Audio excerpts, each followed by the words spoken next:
What's up YouTube? It's been a long time, so I thought I'll make a new setup video for you guys, or Reptile room tour. A couple of new things, a couple of mishaps, things like that have happened since my last update. So yeah, I'll just get straight into it. This is the Wednesday before Donny. Donny is this Sunday coming up, the 23rd of June, I think. This is the first Donny of 2013. I will be in attendance. Hopefully, may bring back some new additions. Who knows? I've got my eye on a couple of things, but nothing's set in stone yet. Might just go down and see what's there. But yeah, I'm definitely going down either way, so I'll let you guys know how that goes. Normally I do start with Hunter here, but what I'm going to do is I'm going to start with going to start a little bit differently. With the boas over here, of which there is four. Right, which one to start with really first? Well, this is my first boa, this one here, so I may as well show you this little girl. This is Valentine. She is a pastel het anery, and she is very inquisitive. She is captive bred, all my boas are captive bred. She is captive bred 12, I think, and she's doing quite well. She's never really shown any signs of aggression or anything like that. She's a lovely little snake, really, especially for first one. Quite pastel-y markings, if you like. She is a bit dirty for pastel, if you like. By that I mean like quite a lot of spots and whatnot. But apart from that, she shows all the other characters of pastel. Quite a very pastel-y coloured tail and whatnot. She is in a not entirely sure how big these are. I think these are about 40 litre or something along those lines. Rub at the minute. I am going to build them an IKEA complement stack very soon for these guys here. But yeah, she's just on corrugated card, which I get off Amazon, and it comes in I'll show you guys in a minute, but it comes in a massive roll. It's like it's stupidly cheap. It's like £23 for 75 metres or something along those lines. So yeah, so that's what she's on, just in a basic rub, and they all go. I'll show you where these guys go in a minute, but they all go on top of obviously heat racks. Not heat rack, sorry, heat cable. This little guy in here, this is the Motley, or very pastel-y looking Motley. He's fine. He was a little snappy when I first got him. He's got a bit of stuck shed right there, as you can see, but he's calmed down now. He's perfectly fine. He's a gorgeous little snake, and believe it or not, this guy can take small rats, and he's captive bred late 2012, I think, and he can take small rats no problem. I love how white the underside of his face is there. It doesn't show up too well on the camera, but it's really quite vivid in real life.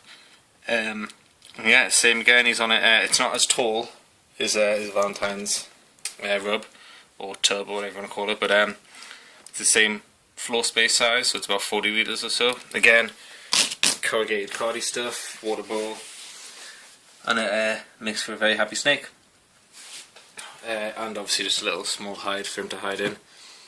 See if I can put this on without him getting my fingers, because he has a tendency for liking fingers.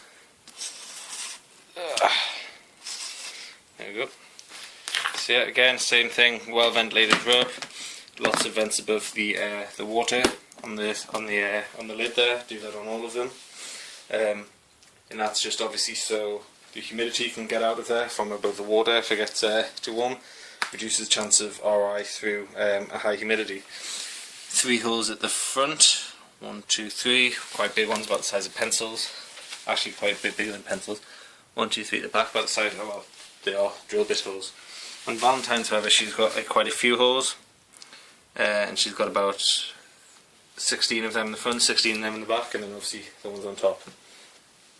In this rub tub thing, I have my male DH Snow. Now this guy is still not the best of snakes to handle. He's alright when you get him out, but getting him out can be a bit of a hassle. But he's got some fantastic markings on his tail. This is the guy that's got the heart on his tail right there. For anyone that's got right there. It's like a little red heart. He's on small rats as well. Hammers and down. They all get fed once a week. These three here get fed once a week. They're all on small rats. I mean, he's growing quite well. Again, corrugated card, water bowl. And if you're wondering what this stuff is here, it's just a thermometer taped down so he doesn't get his well, it's on all of them, so he doesn't get in between the thermometer and the rub and just make a mess of everything. But yeah, these guys are going to be going in complement boxes in a stack, so it'll be 100 centimeters long by 50 centimeters wide by about 18 centimeters tall or so. So a good 3 foot rub essentially is what they're going to be in by about 3 foot long by about 1.5 foot wide. So they'll be fine in there hopefully. Yeah, I know a couple of guys that do it, so yeah. So yeah, that's the male GH now. He's captive bred 10, so I'll pop him back. Or I'll pop the hide back. Close this guy up. Over here, this is the main reason I'm building the rubs, because this girl is quite big now for this rub, and to be honest, I'm not too happy with her being in here. I think it is a bit too small for her. Well, oh, that nearly went well. Well, I say a bit too small, I know it's too small for her. Which is why the rack's going to get built as soon as possible. This is a female DH Snow, captive bred 10, very inquisitive little girl. Very striky at the side of the rub, not showing any other aggression other than on the side of the rub when walking past on feeding day. She hammers down medium rats, and she's fantastic actually. Everyone loves this one. The head shape and everything, but then again that's just all boys. Everyone that comes over seems to love this one. A couple of friends have named them. This girl here is apparently Bertha. The male is Dave. Then there's Valentine, and then Mr. Motley, if you like. But yeah, she's doing well again. Same sort of setup. 5 vents at the back there, 5 at the front. The vents in the top of the holes. Sorry, the vents in the top of the lid above the water. And corrugated card. And she's got like quite a big bit of cork bark for a hide. But yeah, they're all doing well in these. I mean, she is a bit too big for that, to be honest. I think all of them, bar the Motley, are a bit too big to be in these sort of tubs. But at the end of this month, next week, a week and a half, actually, I'll be building their complement racks for them, which will go next to Hunter's Viv. I'll show you guys that all in a minute. And yeah, and then hopefully that'll be them all happy and in there for quite some time. I do understand obviously the 2 females are going to have to go into a Viv pretty soon, to be honest, but for the males that complement rack will be doing fine. In here, this is my W colony for Hunter. It's still in process, if you like. Just some dry cat food, a damp sponge for moisture, of which is there's never anyone in there. I've started off with about a couple of adults, literally a couple of adults. I now have quite a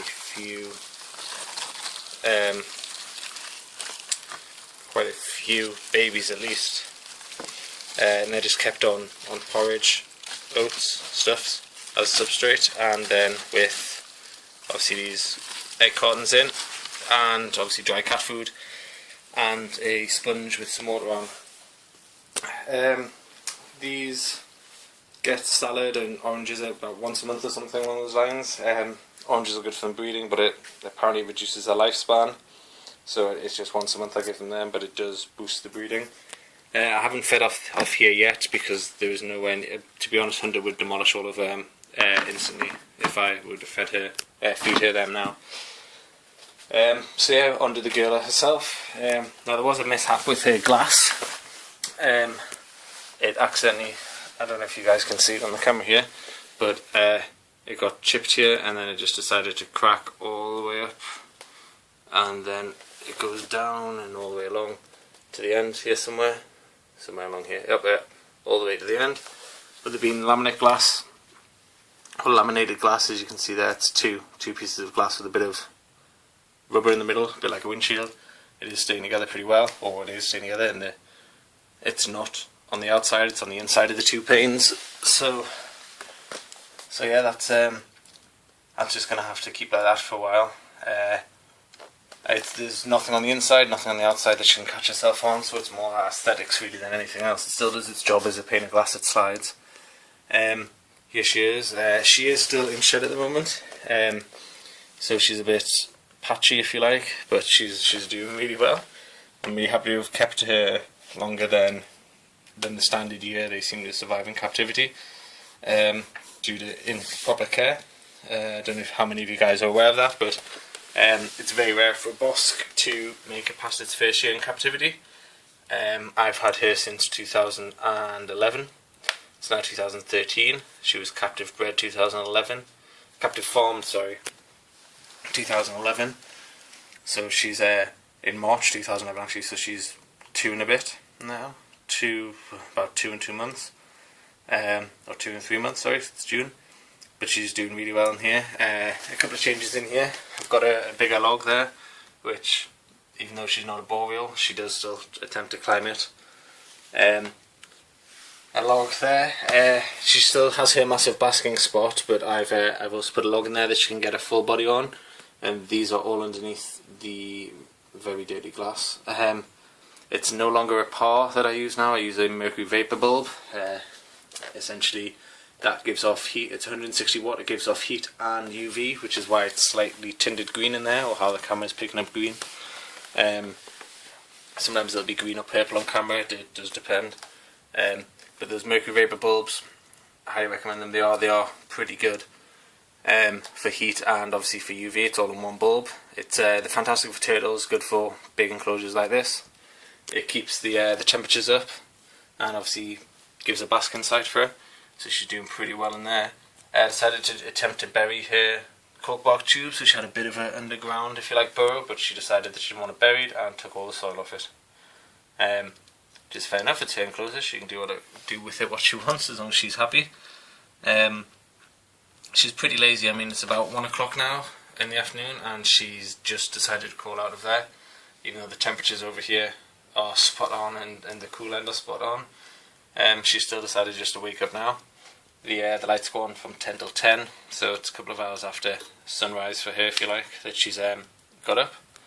But yeah, all in all, she's doing well. I'm going to get her, I know I say this in pretty much every video ever, but due to the restrictions in this house at the moment, the biggest enclosure I can make for her is 7 by 3 by 3. This is currently 6 by 2 by 3. This is 6 foot long, 3 foot high, and then 2 foot deep. So I'm going to be extending that by 1 foot wide and 1 foot deep outwards this way, fairly soon, probably after the complement racks, to be honest. Yeah, and hopefully she'll thrive in there, and then move her on to an 8 by 4 by 4, and then if housing circumstances allow, maybe even bigger than that. And then for my latest addition, I have a quite large 6.5 foot boa female, which is the newest addition, if you like. She is well, heavy. 2 seconds. She is just I'll just run around her enclosure real quick. It's again corrugated card. It's 6 by 2 by 2, 6 foot long, 2 foot wide, 2 foot deep. Cat litter tray for water. Ceramic in a cage for heat, and then the iStats iLED for illumination. If you just bear with me, I'll just put it on the white one, so it obviously goes red, green, blue, then white. And there we go. There we go. Alright, yep, so here this is her. She is called Susie. She does have some burns from previous owners and whatnot. Unfortunately, they look a bit white at the minute because they do have Savlon on just to help them heal, as per recommendation of the vet. But apart from that, she's fantastic. She's a bit hissy going into a Viv, but she hasn't hissed yet today. She's going into blue again, I think. I'll move this along. She's going into blue again. She just shed a couple of weeks ago, and she appears to be going back into shed.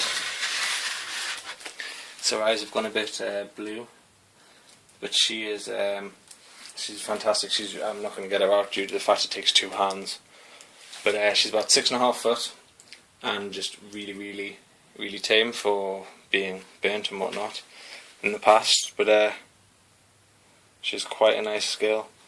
I probably won't breed from her. She is mainly going to be a pet due to obviously burns and whatnot, although she is, the story behind the burns is that she bred last year and then decided to wrap herself around her heat source. Not quite sure how true those stories are, but it is a bit upsetting when you see an animal with burns like that. But apart from that, she's such a gorgeous animal, if I'm honest with you guys. But yeah, so that's a new addition. So if you step back and you have a look, you see obviously the two Vivs there. Hunter on the bottom, obviously 6x3x2, and then Susie 6x2x2 again.